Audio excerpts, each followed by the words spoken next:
All right, today we're going to deconstruct a popular online health program called the Oxidized Cholesterol Strategy. We're going to break down its core claims and, maybe more importantly, the powerful story it tells to make its case. Let's dive right in. So, this is the big promise, right out of the gate. The whole thing is built around this incredibly powerful idea. It sets up a really simple problem with an even simpler solution. There's just one hidden thing causing all this trouble, and if you can get rid of it, you're golden. That's the hook that pulls you in.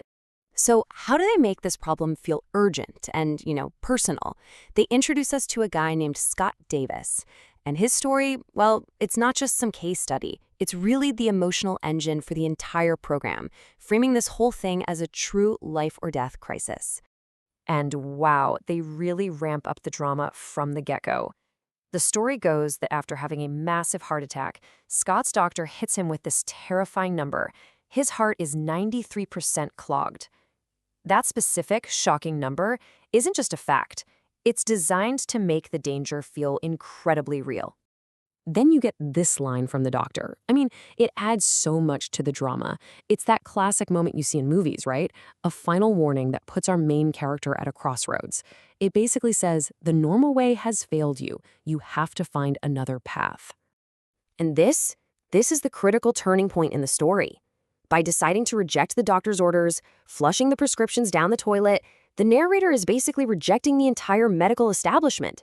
It's an act of defiance that sets him up as this kind of rebel, searching for a hidden truth that no one else is talking about. Okay, so once the story is set, how does the program build its case? Well, before it presents its own solution, it first tries to tear down what it calls common myths about cholesterol.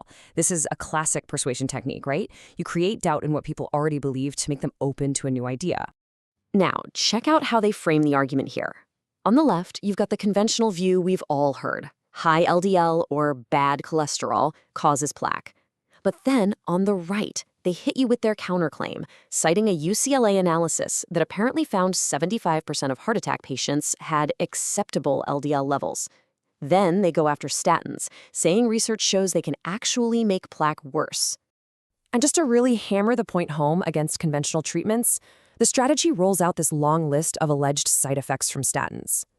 By presenting this really serious-looking list, it's trying to paint a picture of a treatment that isn't just ineffective, but maybe even actively dangerous. So, after challenging the status quo, the narrative is ready for its big reveal. This is the moment we finally learn about that one hidden ingredient that the program claims is the real cause of all the problems. The source has built all this suspense, right? It's created this information vacuum by questioning everything we thought we knew. So now it asks the big question it's finally ready to answer. What is the secret culprit? And the answer is oxidized cholesterol.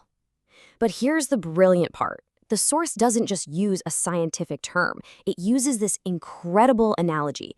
It calls it rusted cholesterol. Think about that. It's such a simple, powerful image. It makes a complex process feel instantly understandable and dangerous. I mean, you don't want rust on your car. You definitely don't want it in your arteries. And to make this concept even stickier, they use this example of John and Pete.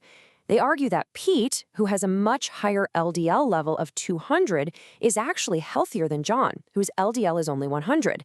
And you're thinking, how could that be? Well, according to the strategy, it's because 80% of John's cholesterol is rusted, while only 5% of Pete's is. So let's just boil this all down to one key sentence. The entire premise rests on this single idea. Normal LDL cholesterol is fine, it's harmless. It's only the rusted or oxidized version that gets sticky and builds up as plaque. This completely redefines the enemy. Okay, so if rusted cholesterol is the bad guy, what's the solution? What do you actually do? Well, the next part of the source material is where all this theory gets turned into a concrete, actionable plan that's all about your diet. The program draws a direct line here. It says that when you eat fats that are already a little bit oxidized or rancid, that's what starts the rusting process inside your body. They use another great analogy. It's like one rotten apple spoils the whole barrel. A little bit of these fats can supposedly kick off a whole chain reaction. And this leads us to the core piece of advice, which is actually a pretty simple swap. The strategy says you need to avoid processed vegetable oils like sunflower and safflower oil, which it claims are unstable and easily oxidized. And instead, you should embrace stable, natural fats like butter, coconut oil, and olive oil. All right, so we've walked through the personal crisis, the so-called myths, the big secret reveal, and the diet plan. Let's just take a step back and look at how this all fits together as one big argument. So here's the whole narrative flow. First, it identifies a new villain, not high LDL, but oxidized LDL. Then it tells you this rusted cholesterol comes from eating processed fats. Next, it dismisses the conventional solution, statins, as ineffective and harmful. And finally, it offers up its own simple hero, a dietary shift to natural fats. It's a complete, compelling story from start to finish. So what's the big takeaway from all this? We've just broken down a health strategy that uses a very powerful personal story, a clear villain, and a simple solution to explain a really complex medical topic.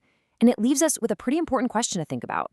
How much does the power of a good story actually shape the choices we all make about our own health?